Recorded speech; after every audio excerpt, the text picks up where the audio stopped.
At the age of 12, Winthrop Rockefeller, using a magnifying glass and the sun's rays, burned into wood these words by Edgar Guest.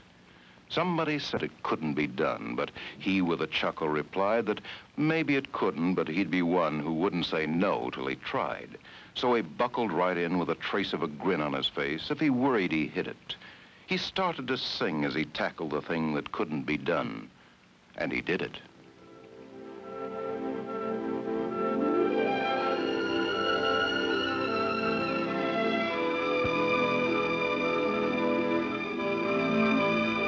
What is Winrock? Many times I've been asked that question. Never have my answers been twice the same. However, my answers have always been accurate because to me, Winrock is many things. First, Winrock is a farm. Over 3,000 acres on and around the Petit Jean Mountain in the heart of Arkansas. Here, some of this land was once of such marginal quality that the soil itself seemed to despise life. What is Winrock? It's a business. In 1954, the employment provided here kept Conway County from being declared a disaster area during the drought. And it's an investment, not only of money, but of faith. Faith that the future belongs to those who are willing to do battle for it. Winrock's a home, a very personal part of myself, a place my family and I can share comfortably with many.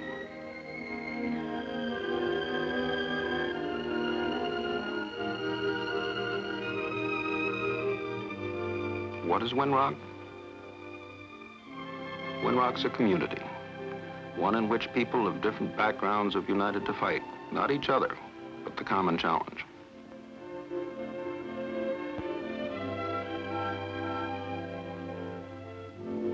But more than anything else, Winrock has become a way of life. A way of life as new and strange to me as life itself must be to a newborn calf.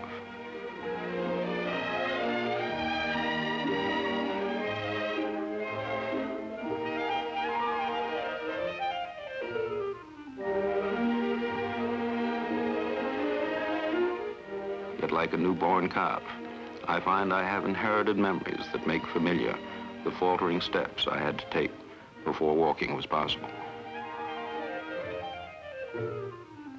Winrock has also been to me a form of education.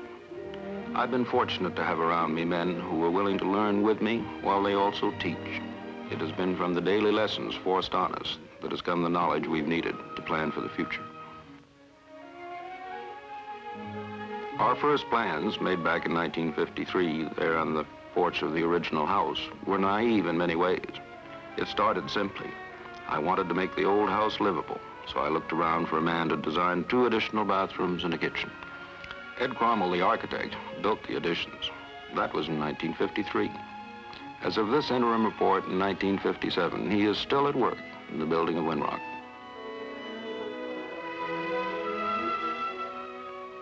Our basic problem was a spot with a view, nothing else. I wanted my home here. This in itself was not an insurmountable problem, but only a fool would think that a mountaintop with no water could be made into a farm. Yet in the mountainous regions of the state, many people have to wrest meager livings from sites just like this. This was a challenge I found getting under my skin.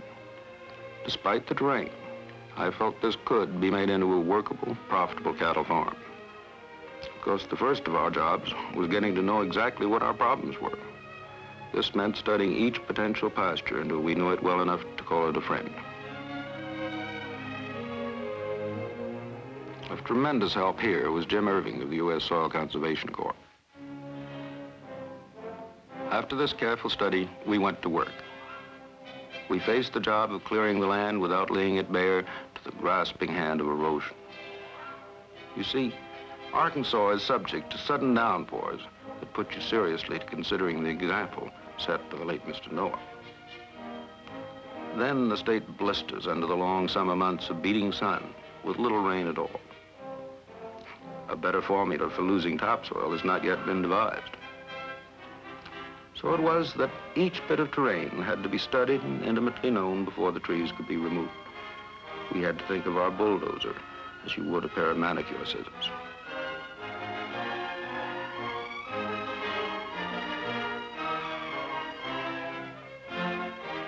It was important to leave just the right trees in the draws so they could catch the water that drained down to them. And each pasture had to have both the shade and the windbreaks that only trees can give. Years of abuse had impoverished the soil. We had to find out just how badly. After all, the life and the growth of a cow depends in the final analysis on the land it grazes.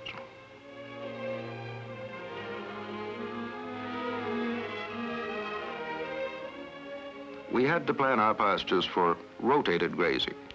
Grass needs time to grow, but cattle get hungry every day. So a maze of fences was strung to divide the acreage into efficient dining rooms.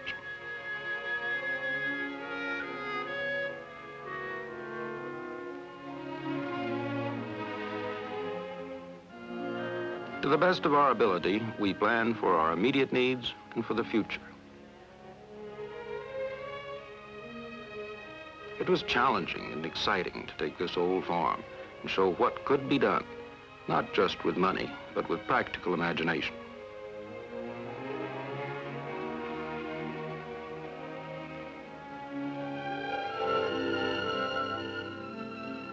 Perhaps the average farmer will never have as manicured a farm as this we made. But those things which made Winrock practical can be duplicated by anybody who is rich in energy.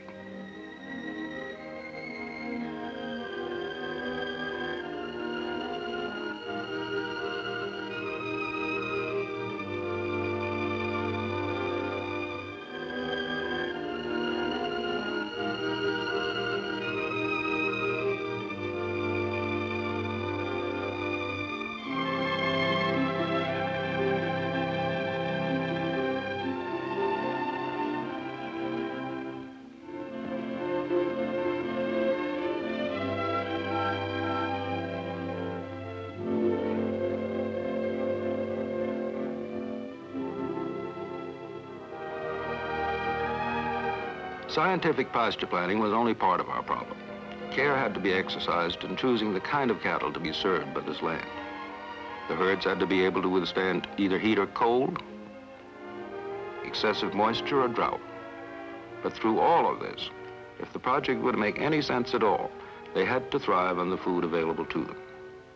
It's easy to build up cattle weight if you pay for imported feed. We resolved to use cattle that would grow on home cooking. For some years, I've been interested in the experiments being tried by the famed King Ranch in Texas. About 70 years ago, they began looking for a breed of cattle that would thrive on the often adverse conditions of Texas. They worked long and hard with the old-line British breeds, crossing them with the hardy but low-productive Mexican Longhorns.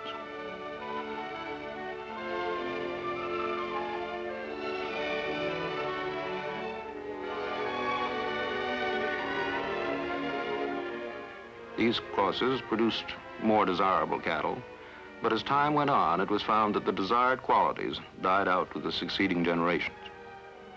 In 1910, Brahma blood was brought into the picture, and 10 years later, the first American breed of beef cattle was born. Named after one of the divisions of the King Ranch, the name Santa Gertrudis gained fast fame among cattlemen. Here was a breed that would thrive on top of Petit Jean Mountain and not ask for more. Here, too, was a breed that was comparatively scarce, and beef breeders are seeking the new bloodline.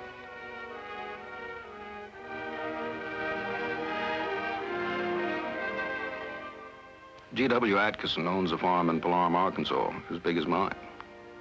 There, he, too, has been raising Santa Gertrudis. Since he's become farm manager at Winrock, he and I have handpicked the basic herd.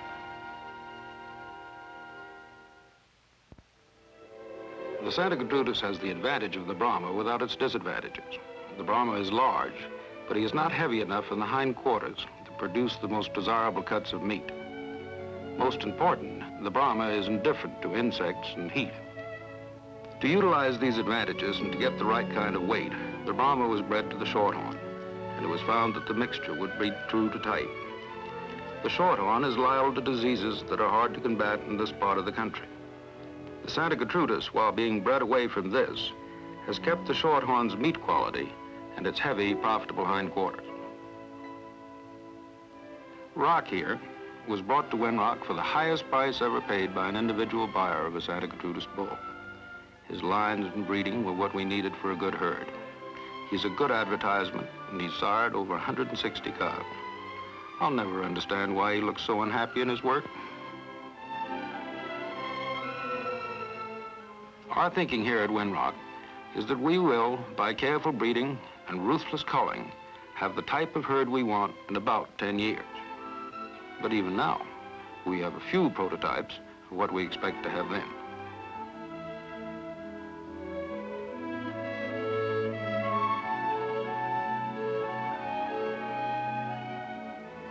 In establishing Winrock, we resolved that nothing was good planning unless it was sound cattle planning. Of course, our major capital investment was in the servicing area.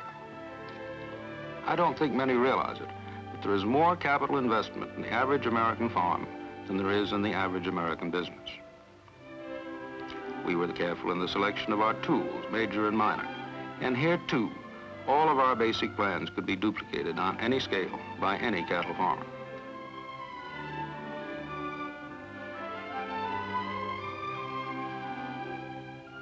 In the care of any animal, a penny stinted on his health is a dollar potentially wasted in animal loss.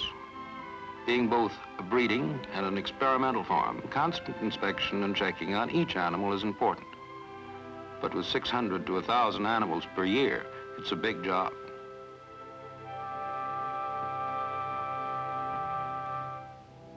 This squeeze chute is stronger, safer, and handier than any other we could find. Made of scrap iron, it can be copied by any farmer. One reason it is interesting to work with Santa Gertrudis cattle is the fact that the breed is young enough to still be developing. There is some place to go. On the other hand, it doesn't always breed true. Cutting the horns, which never seem to grow the same way in any two animals, does much to improve the looks of your herd, and it cuts down the risk of injury.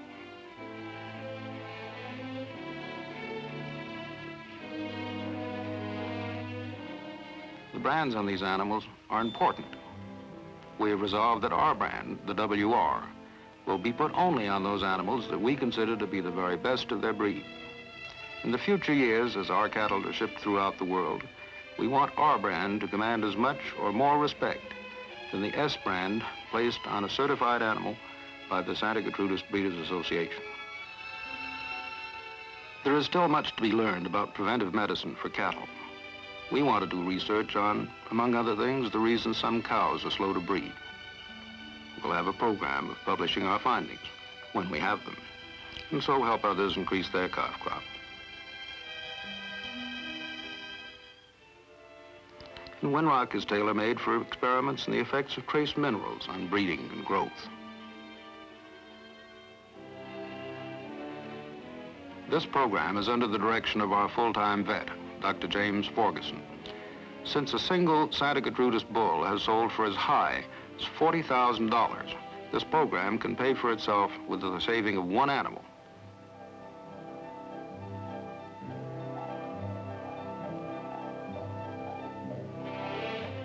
On any farm, emergencies happen that need quick care. His leg was broken at birth.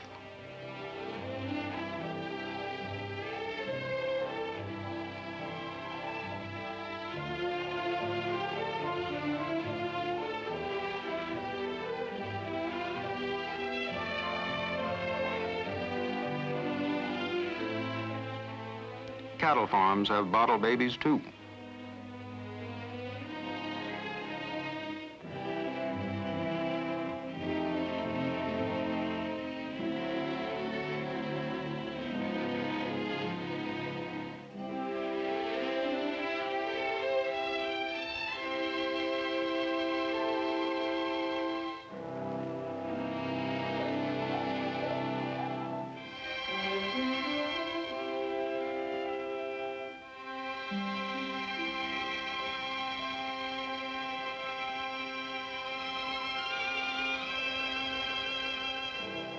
Operation successful.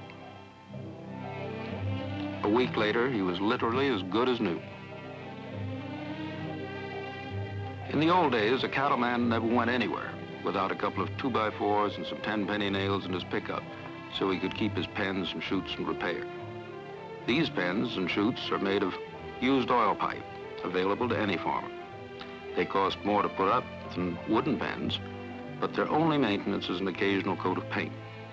These were last painted 4 years ago. I'm comfortable in the thought that here I have created a situation my children can use. The investment dollar-wise has been great, but it has been long-term.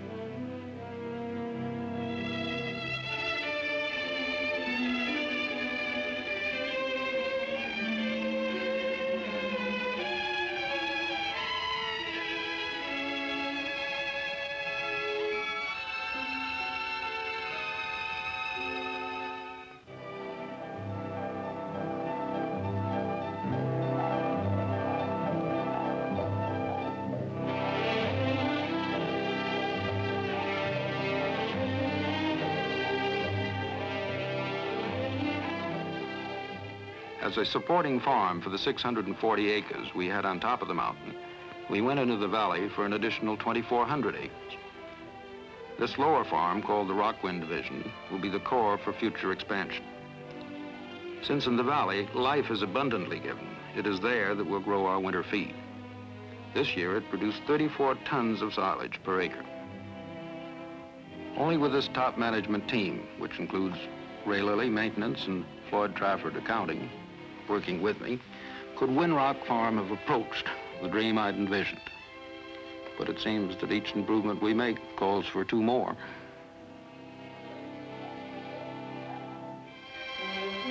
Then, too, I'm a perfectionist. Winrock might have been easier and less expensive if I hadn't been brought up in Tarrytown.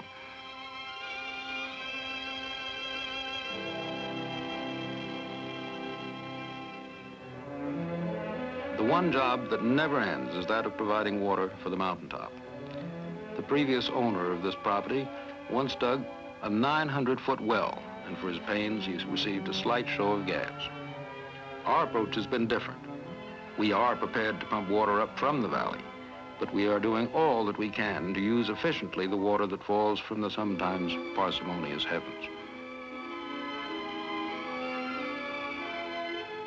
To do this, we've had to reshape much of the terrain for efficient drainage. Then we've had to provide corridors for the transportation of water to where it was most needed. You know, in these parts of Arkansas, I found out that bathing, as it is known to us, is considered by many a luxury because of the limitations of hand-drawn wells. So the men who came to work here quickly learned to appreciate the showers we install for their use. It's not unusual on a Sunday to see an entire family dropping by for their weekly showers in Winrock water. To supply this, we now have 6 man-made lakes on Pettigene. Lakes Abby, Lucy, and Elsie, named for Mother and her 2 sisters. Lakes George, Amanda, and Jeannette. The pump house is the heart of our water system. We found it valuable to install spray irrigators as quickly as possible after land clearing, again, to combat the old devil erosion. Winrock was the first farm in Conway County to try this.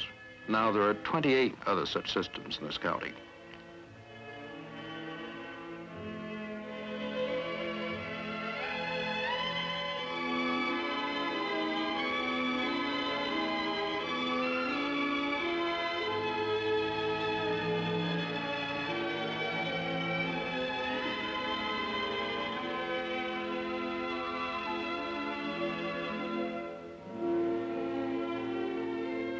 Today, water-wise, we are sufficient unto ourselves.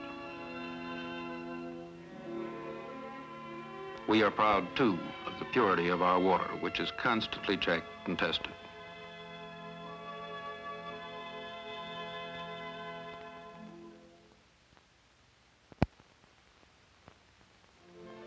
A fringe, but very real benefit of our water program has been the use made of it by the community since we opened our boathouse facilities to group events. For the first time in the history of the state, Negro groups also have an adequate place for outings.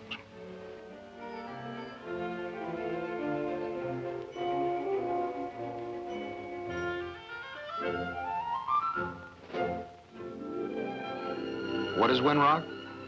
Physically, it is a farm and a home, a place that takes up 24 hours of each of my days. Of course, the remaining 24 hours of each day I spend at other things. But seriously, Winrock is always a place where carved into rock are these words. What does the Lord require of thee, but to do justly, to love mercy, and to walk humbly with thy God?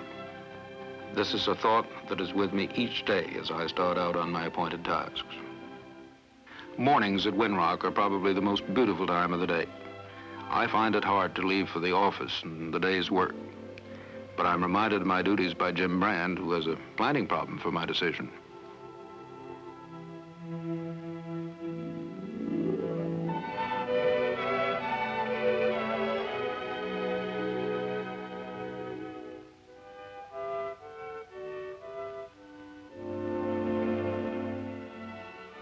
Lately, of course, all the home problems have been taken off my shoulders by a person much better qualified to handle them. Though for some reason, Jeannette still feels imposed upon if I only tell her for the first time at cocktails that we're having 10 extra for dinner that night. But while I'm gone, in the most mysterious way no man can ever comprehend, she sees to it that all those things are done that are most important if they're lacking.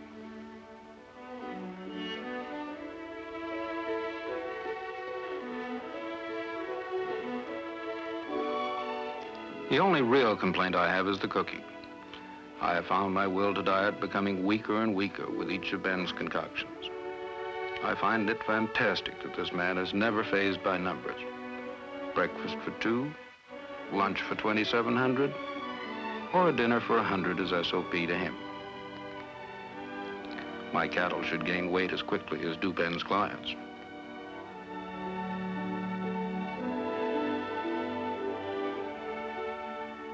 The hub of all of my activities is here at the central office building near the cattle service area. Strangely enough, I found that I'm busier here with outside business than I was in New York.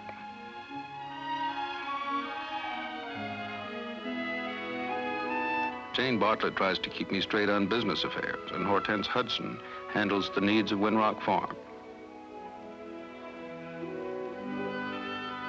Sometimes I can't help but wish that Mr. Bell had minded his own business, but the telephone does keep me in touch with everybody I need to talk to, and some I don't want to. Every week, about 250 letters come to the office, and even those that don't call for an answer by me personally take up time. Others cannot have an immediate answer because they have to be studied. I can spend $30 in phone calls to find the answers to a letter that cost the sender 3 cents. But be the answer yes or no, the expenditure on research is always worth it. Thelma Irby is my administrative assistant. She handles the Little Rock office, and since that office receives as much mail as we do here at the farm, she comes up several times a month. It is then that we talk about the business problems that come to us from every part of the country and even the world.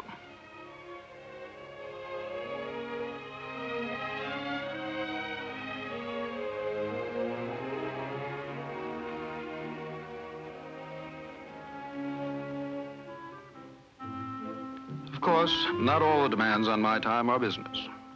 The Messrs. Mitchell and Rockefeller, for instance, may have a navigational problem to discuss. Being an admiral in the Nebraska Navy qualifies me as a certified consultant. The SS Winrock casts off.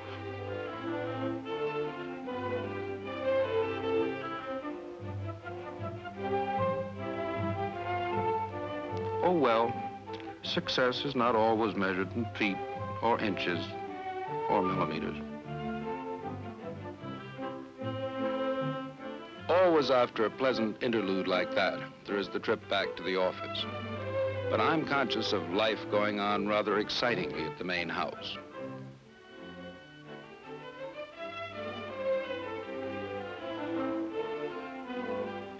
The children often use the buckboard that they like so much to explore the mysteries of the mountaintop.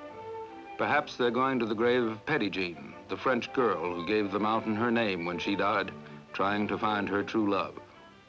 Escorted by Bruce, they'll find her there now, it's afternoon. But at night, she is said to walk the mountain brow.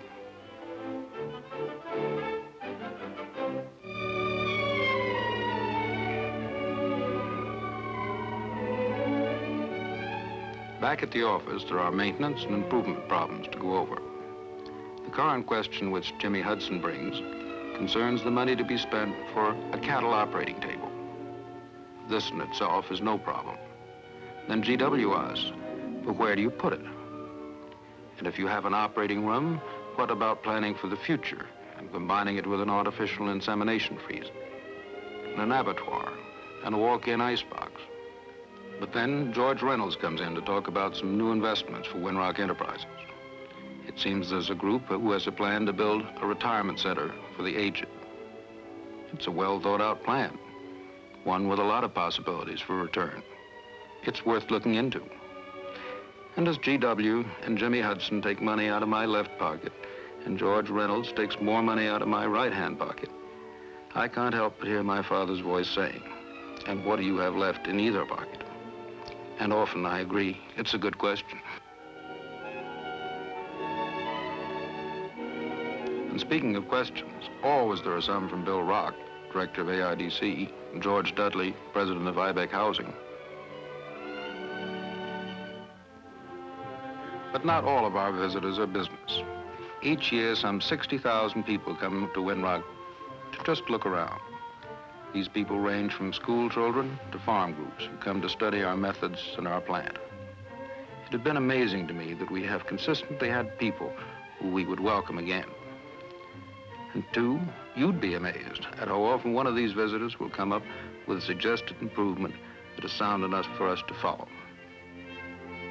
Naturally, we feel the most important visitors are the young ones from around this part of the country. The possibilities of modern farming cannot be taught too early.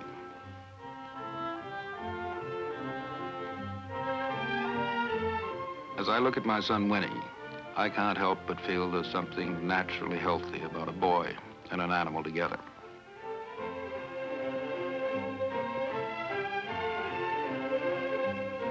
But education cannot depend on example alone.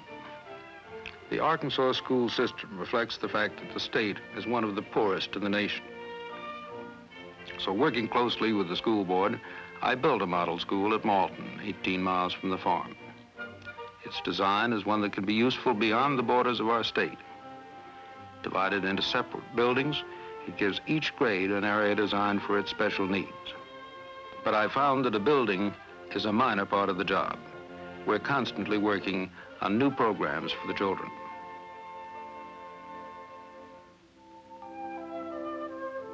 And another program is the new Perryville Clinic.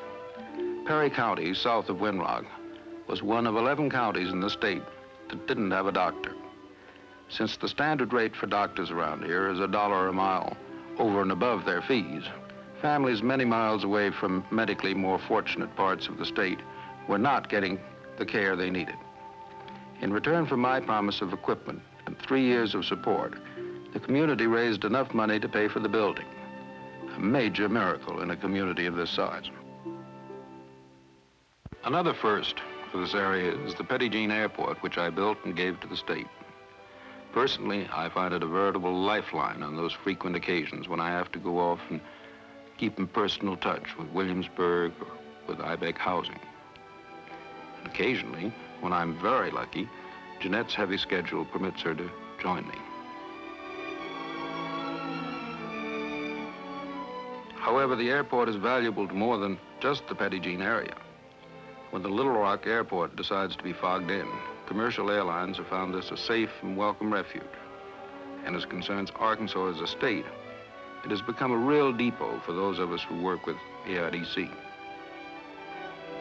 AIDC means Arkansas Industrial Development Commission, of which I am chairman.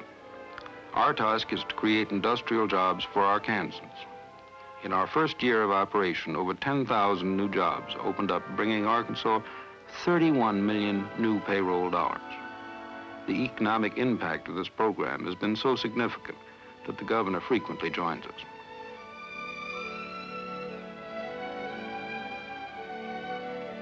Frequently, when I am showing my guests the various parts of Winrock, like the fire engine here, I realized that Winrock is a valuable showcase in selling the state. Many people I bring here have no interest in farming, but I can interest them in Winrock and in Arkansas.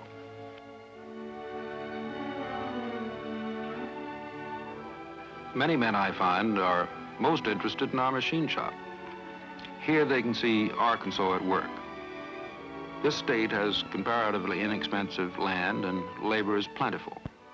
For instance, for our own needs here on the farm, we found that we were able to hire skilled and willing workers to the extent that we can take care of most of our maintenance and many of our improvement needs.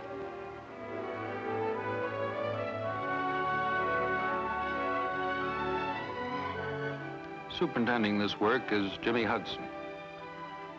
For the first time in their lives, many of the Arkansas workers found they were taking direction from a Negro.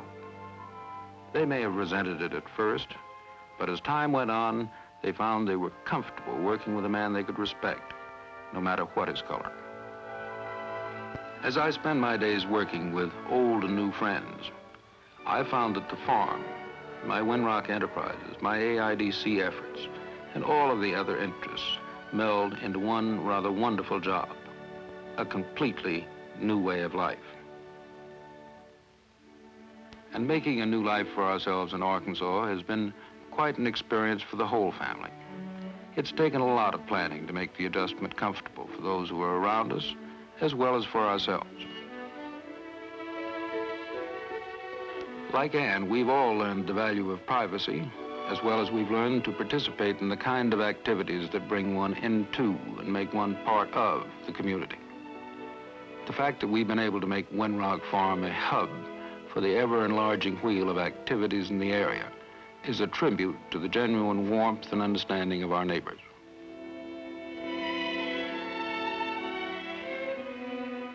As we crushed countless yards of gravel to make possible the building of over 11 miles of road, we have recognized the need for two-way travel, emotionally as well as physically.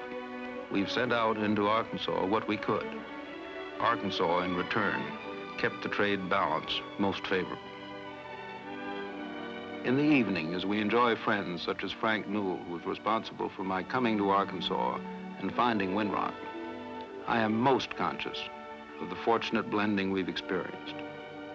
The meeting of a great heritage with what is, in reality, a new frontier.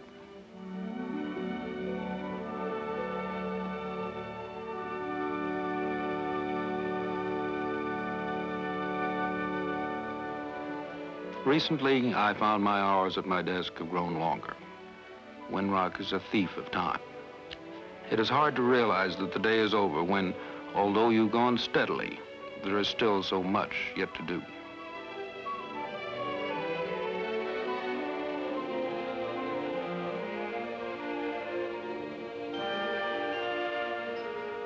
I'm afraid only a very patient and understanding woman, a woman as interested as I in this new life I've found, could be a partner in this business of complete living.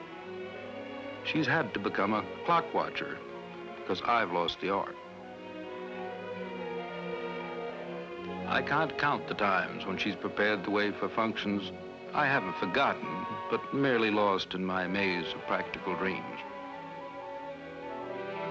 It is then that she comes down the road to my office and puts a pleasant period to the end of another sentence in the day-to-day adventure that Winrock has made of my life.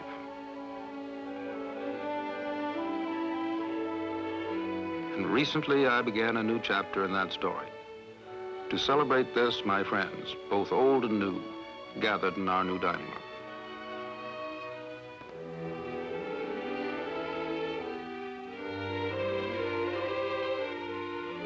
Birthdays are to me always happy occasions because they mark out a new year there for the taking. A new year in which to do all those things you wanted to accomplish, but for which, in the hurried flight of days, you've had no time.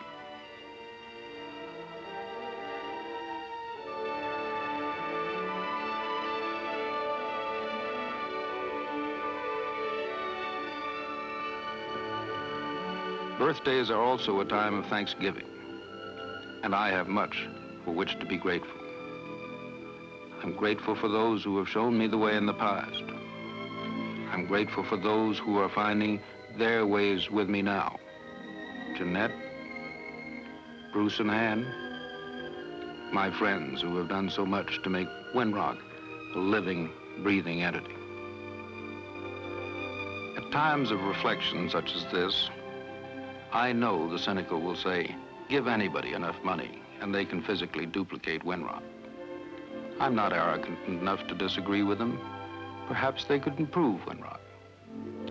But I want to warn any would-be imitator that for the important parts of Winrock, he is going to find the price higher than he realizes. Imagination, hope, time, disappointment, and the effort of starting again and again are the bills that are rendered daily. And these are the bills with no cash discounts allowable. What is Winrock? It is many things to many people. To me, it's a way of life, and I like it.